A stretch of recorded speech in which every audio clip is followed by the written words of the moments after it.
Hi, I'm Greg Hunter. This is the weekly news wrap-up for Friday, August 15th, 2014. And once again, the top story is the Ukraine crisis. Now, you heard about this humanitarian convoy, these white trucks and the guys dressed in white T-shirts and khaki pants and little hats, Russians, making their way, long convoy, to the Ukrainian border. The Ukrainians have said they're going to stop that convoy, but I think they're ultimately going to cross into Ukraine at a place that's not controlled by the Ukrainian military. And that's what a CIA source says, too.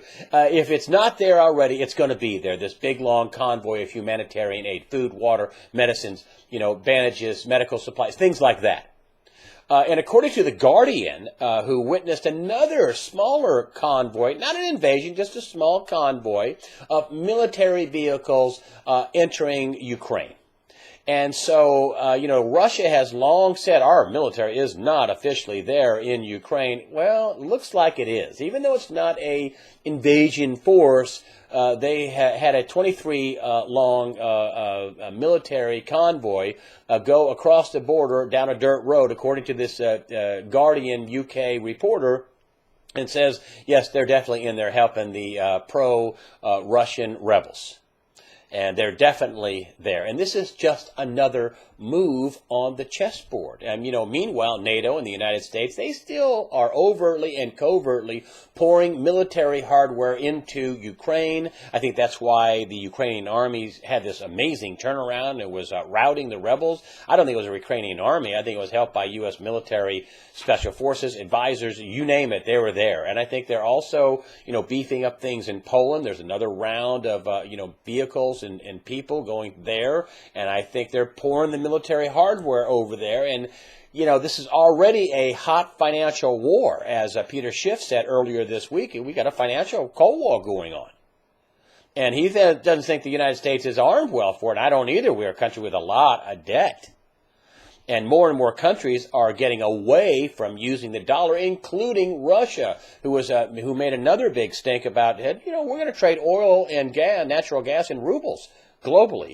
The U.S. dollar system is hurting our economy. And, then we've had another case of, South Korea is one of the latest countries to open a yuan. That's the Chinese currency, the yuan swap in South Korea. These are one of our staunchest allies on the Korean peninsula. They're opening up a yuan swap so they can, do trade in Chinese currency. This is not good for the U.S. dollar. Not good at all. I mean, that's why we have, in part, a great standard of living. We can print money to buy oil. And other countries have to have dollars to trade oil. And when that goes away, well, we don't need all these dollars. And, that's calamity, inflation. That's, all that rolled into one coming to our shores. I have said that when this thing ends, this is like a fraud. And frauds end quickly and badly.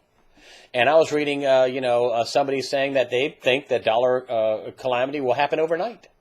It'll just happen overnight. One night, some pinprick, some snowflake moment, as Jim Rickards says, will happen, and boom, the whole dollar system will come crashing down. But the rest of the world is working feverishly and vigorously to get away from that, from the dollar. And if you take a look at the sanctions that Russia put back on the West, and it's really hurting the EU, but, the U.S. is now hitting a hiccup in exports. Food products are big exports. What are the things we do make here in America? We grow food. Over in the EU, there's trouble in Spain. They've got, thousands and thousands of pounds of things like tomatoes and tangerines that they're not exporting. Poland suffered a little more than 0.5% GDP hit already. In Finland, they laid off 800 dairy workers. The EU is doing terrible. They're not doing well at all. Some of the countries there are definitely in a recession. Other ones are definitely already in a depression. This ultimately could break up NATO, and worse still, in the hot summer days of August. Wait until winter, and they need this Russian natural gas. There's no replacement for this. You can't just get natural gas from Canada to the U.S., and not to the degree they need it. I mean, they are huge users of Russian natural gas. Are they going to get cheap supplies? Are they even going to get supplies? Well, I think they'll get them, but I'm not so sure they'll be so cheap. And so this financial war that we have going on in Ukraine with Russia, U.S., NATO, Europe, I think we're going to lose allies over it. I think they're going to just try to save their own skins financially and economically speaking. I mean, this could throw them into a depression. They're doing bad already. They have a lot of debt, and Russia does not have a lot of debt relative to the EU, relative to the United States. There's another ceasefire between Israel and Hamas in Gaza. The ceasefire is scheduled for 5 days. It had a rough start getting going, but apparently it is holding. They are negotiating in Egypt, and I don't know how they're going to get around, the sticking points. Gaza says, "Hey, this is, Hamas. This is an open-air prison. You have our borders closed. You have our ports closed. We can't export. We can't import. We need our borders opened, and we need some of our prisoners back too." The Israelis say, "Hey, listen, you have to disarm. And we'll open you have to disarm, you must disarm." It'd be nice if Hamas would recognize Israel, which they say is a red line, but I don't think that's part of the negotiations. Israel's saying that Hamas has to disarm. And Hamas has adamantly said they will not disarm. I don't know how they get past this impasse, but at least there is a ceasefire for the next few days, we hope. At least there's that. Maybe the Palestinians in Gaza will have a relatively calm weekend. But I don't see how they get past the longer problems, the more far-reaching problems between Hamas and Israel. And on another note, apparently the Obama White House has stopped the export of Hellfire missiles to Israel. Hellfire missiles are offensive weapons. We're not talking about the Iron Dome missile. We're talking about the export of Hellfire offensive missiles. And then come to find out that Israel, for weeks now, has been quietly rearming, resupplying its ammunition and supplies through the Pentagon, which apparently is a military-to-military resupply that is a standard place. But the Obama administration has stepped in and said, hold off on the Hellfire missiles. We're going to scrutinize, all the missile exports to Israel for the immediate future. So, the relations between the U.S. and Israel are strained. They are obviously strained. And according to the Wall Street Journal, the Benjamin Netanyahu and Barack Obama had another one of these blowout, rough phone calls this past week. So the relations between the U.S. and Israel, at least the Obama administration, are not good. And I don't think it's a show. Some people say, that's just a show theater. I'm not so sure about that. I don't think it's a show. Next story, Ferguson, Missouri has simmered down after some pretty violent protests where shops were burned and rims were stolen, car accessories, quick trips or quick shops were, basically ravaged and looted, and a bunch of looting and violence going on in Ferguson, Missouri, which is a suburb of St. Louis. It's actually in the greater St. Louis metro area. It's between the, Lambert, that's my hometown. It's between Lambert Airport and, the Arch, downtown St. Louis. So it's in the greater St. Louis metro area, but they have these little towns, Clayton, Ferguson, all these little towns, around St. Louis that make up that metro area. But anyway, unfortunately, the rioting started because there was an 18-year-old kid that was shot by a Ferguson police officer, and he reportedly was unarmed. He was shot multiple times. So I don't know why that happened, and there is an investigation going on, but the initial response was a military-type response. I mean, with armored vehicles and snipers and fully automatic weapons and, military-type gear by the Ferguson police. And, now the governor, Jay Nixon, has stepped in and said, back that off. And has sent him to Highway Patrol to supervise, what's going on, any kind of protest or to keep order there. It's just sent in the Highway Patrol. They don't have all the garb on. And, the head guy there is an African-American, so I think that might help out some, too. But this is the bigger picture, though. I want to talk about the bigger picture, the militarization of state and local and even federal departments that wouldn't think they would be militarized. And this is what I think is going on. I think most people in the federal government know we're going to have another terrible financial crash, and it's going to be around the dollar. A lot of people are going to lose a lot because they're not going to be able to transact. They're not going to have dollars. They're going to have high inflation, whatever. There's going to be a financial calamity. And I know at the federal government, and I think at the state and local governments, they also know that. That's why they're militarizing these police forces with all these weapons and body armor and helmets and all this stuff that you'd find on the battlefield in Iraq or Afghanistan and not in Ferguson, Missouri. And I think, take a look at some of the looting going on. Let's take a look at what the quick shop you've seen on YouTube. There's a quick shop, probably had 5 or 6 people that were employed there. They're not getting paid.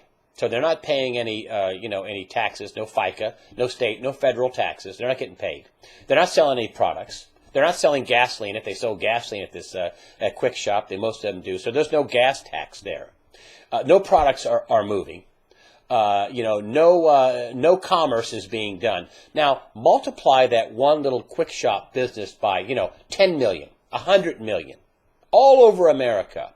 And there's no taxes being done. There's no commerce being done. There's massive unemployment. And I think that's what the militarization is for. I'm not saying I agree with it. I'm not saying I'm for it. I'm saying I think this is their mindset. They're not going to let that happen. They're not going to have a financial calamity and then intensify that calamity by destroying businesses and the economic base. They're not going to do that. That's what the militarization is for.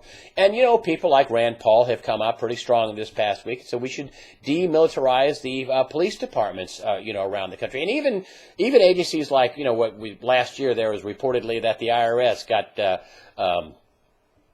15,000 or 7,000 AR-15s. And and this year that the USDA, the United States Department of Agriculture, got fully automatic 40 caliber, rifles or weapons that they said that they needed. And the ammunition bought by the government in the billions of rounds, hollow point ammunition. And I think that's the worrying part. That when we have a calamity, and this calamity, these people looting, and I don't care what color they are or what persuasion they are, desperate people do desperate things, and people on the lower economic stratification, they're already seeing the inflation. They're already seeing high food prices. They're already seeing the price of everything go up. We have a little dip in gasoline going, but they are already seeing much higher prices for food and a lot of things, and their government checks, half the people in America get some sort of government check, whether it be disability, whether it be EBT, food stamps, whether it be Social Security, which a lot of those people paid for Social Security, but a lot of people are getting some sort of government check. What happens if that government check stops, or the printed money that supplies that government check doesn't do as well as it did, doesn't perform as well? In other words, gas can't be $3.50 a gallon. That's $12.50 for a gallon of gas, or $17 for a loaf of bread. What happens to people then? Are they going to go crazy? Are they going to be like, Jesse, like somebody said, one of the preachers, I think it was Jesse Jackson, said, there's a Ferguson, Missouri near you? Well, maybe. And there's a militarized police department in that Ferguson, Missouri near you. And I think that's what they're afraid of. I don't think they'll demilitarize the police force until after there's a big calamity, and may not ever. But they definitely won't demilitarize the police and some of these federal agencies that I mentioned before this upcoming calamity. And one is surely coming. And I don't mean to be doom and gloom. It's just a math problem. And the math doesn't work out very well. Finally, I want to talk about Hillary Clinton. I'm going to get into the weeds here a little bit, but she came out in a magazine article and was basically mocking President Obama. And you know how he said a few months ago that, sometimes foreign policy, something to the effect, sometimes foreign policy is, you don't do stupid stuff. And Hillary Clinton came out and was criticizing the president's foreign policy. Now, listen, I'm not saying it doesn't need criticizing, but this is somebody that is going to want his help. This is somebody that's going to be, want to run for, the presidency of the United States, supposedly, even though she hasn't announced. And she came out and said, don't do stupid stuff. That's the quote. Don't do stupid stuff is not an organizing principle. Well, I don't care what party you're in. I mean, President Obama made her Secretary of State. That's a pretty nice booby prize for somebody who didn't win a presidential election. And I don't care whether you like Barack Obama or you don't like him, or you like his policies or you don't. But listen, this is a 2-term president. He still has a lot of power. And Ed Klein, who wrote the best-selling book Blood Feud about, the Clintons, Hillary and Bill and Barack and Michelle Obama, Blood Feud is the book. I heard him talking, and he had a really good take. That's what I thought. Ooh, Barack Obama's mad. Yep, he is, and he's going to hold a grudge. And that's already bubbling out that supposedly, according to Ed Klein, they've already contacted the Obama White House, Elizabeth Warren, senator from Massachusetts, and said, hey, we'll support you politically and financially. You need to run in these primaries. That is not what Hillary Clinton needs. She doesn't need somebody like Elizabeth Warren, whether you like her policies or don't. Some of them I do, some of them I don't. About guns I don't, about the banks I do. But shit, that's not what Hillary Clinton needs. She doesn't need a real, well-financed competitor who the sitting president of the United States is backing. That's trouble. That's a problem. And I don't believe they hugged it out, at Martha's Vineyard. No. They may have been nice and smiled and said niceties, didn't say anything crude or gauche or whatever, they're professional politicians. They know how to talk, but they also know how to fight behind the scenes, overtly and covertly. And I think Hillary Clinton made a huge miscalculation. She should have just done no harm, just kept her mouth shut is what she should have done. But either way, I don't think there's going to be a Democrat in the White House in 2016 anyway, if we have an election. And I do not think, and I've said that, I will say this now, I did not think she'd be the ultimate winner of the presidency before. And now I know she's not going to win because the sitting president of the United States is going to throw his power and political will behind somebody else. And that's probably going to be somebody like Elizabeth Warren from Massachusetts. But we shall see. 2016 is a couple of years away. That's the way I see it. I'm Greg Hunter. I appreciate all the comments on the site and on the YouTube channel. I appreciate the donations that we get, and thank you very much for that. And again, I say that's the way I see it. Have a nice weekend, and fear not.